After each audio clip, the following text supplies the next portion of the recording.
जून से space station में है सुनीता विलियम्स। 2025 में सुनीता विलियम्स की थी आने की संभावना। क्यों टल रहा है महीनों से सुनीता विलियम्स का स्पेस से लौटना? क्यों लगेगा इतना वक्त? इस साल जून में स्टारलाइनर स्पेसक्राफ्ट से सुनीता विलियम्स और बुच विलमोर 8 दिन के अभियान के लिए इंटरनेशनल स्पेस स्टेशन पहुंचे थे। जी हां, तब यान में खराबी आने से उस यान को खाली ही धरती पर लाना पड़ा, जिससे दोनों यात्री स्टेशन में ही अटक गए हैं। इस बीच स्पेस स्टेशन में स्पेस एक्स का यान यानी स्पेस स्टेशन तो गया, लेकिन वो इन दो यात्रियों को वापस नहीं लाया। अभी कुछ दिन पहले नासा ने इन दोनों के लौटने का संभव समय मार्च 2025 तक का बताया था, लेकिन अब नासा ने इसे एक बार फिर टाल दिया है। जी हाँ, सवाल ये है कि आखिर नासा इसे बार बार टाल क्यों रहा है और क्यों स्पेस एक्स की उड़ान के साथ इन दोनों को वापस नहीं लाया जा रहा है। आपको बता दें कि 5 जून को बोइंग स्टारलाइनर लॉन्च हुआ था। उसमें कई गड़बड़ियां लॉन्च से पहले ही आने लगी थी, लेकिन डॉकिंग के बाद आई समस्याओं को पृथ्वी से ठीक नहीं किया जा सका। इसीलिए यान को विलियम्स और विलमोर के बिना लिए ही धरती पर वापस लौटा दिया गया।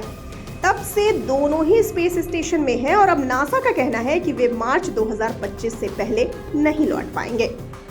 आपको बता दें कि जब दोनों अनुभवी अंतरिक्ष यात्रियों को स्पेस स्टेशन में रुकना पड़ा, दोनों ना तो स्पेस स्टेशन में फंसे थे और ना ही अकेले थे। जी हाँ, तो नासा ने इसे एक अवसर की तरह लिया और दोनों ही यात्रियों को स्पेस स्टेशन में जिम्मेदारियां दे दी गईं। 22 सितंबर को सुनीता विलियम्स तो अपने अनुभव और वरिष्ठता के कारण स्पेस स्टेशन की कमांडर बना ही दी गई और इस तरह से वे पूरे स्टेशन की मुखिया हो गई। बुच विलमोर भी स्पेस स्टेशन पर नासा के चल रहे प्रयोगों में शामिल रहे। तब से दोनों ही अपने इस काम को बखूबी निभा रहे हैं और इसके लिए नासा उनकी सेहत पर भी खासी नजर बनाए हुए है।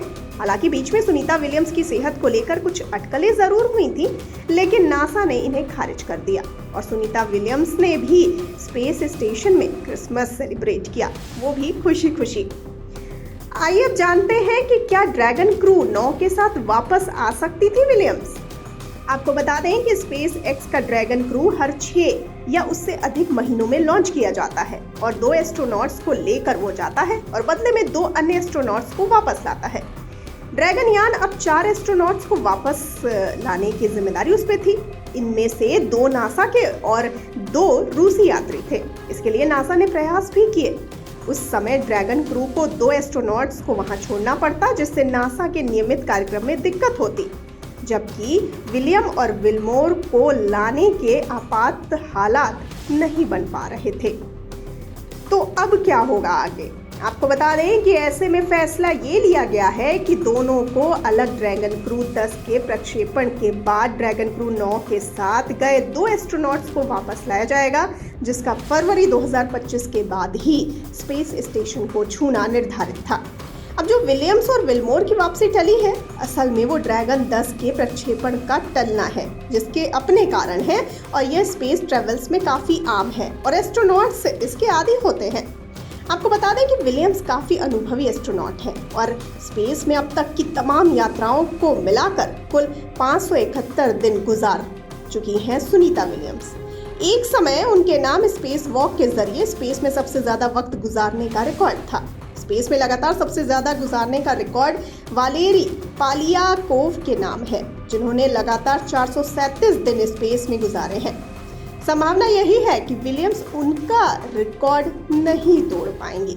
आपको क्या लगता है? अपनी राय हमें बताइए कमेंट सेक्शन में।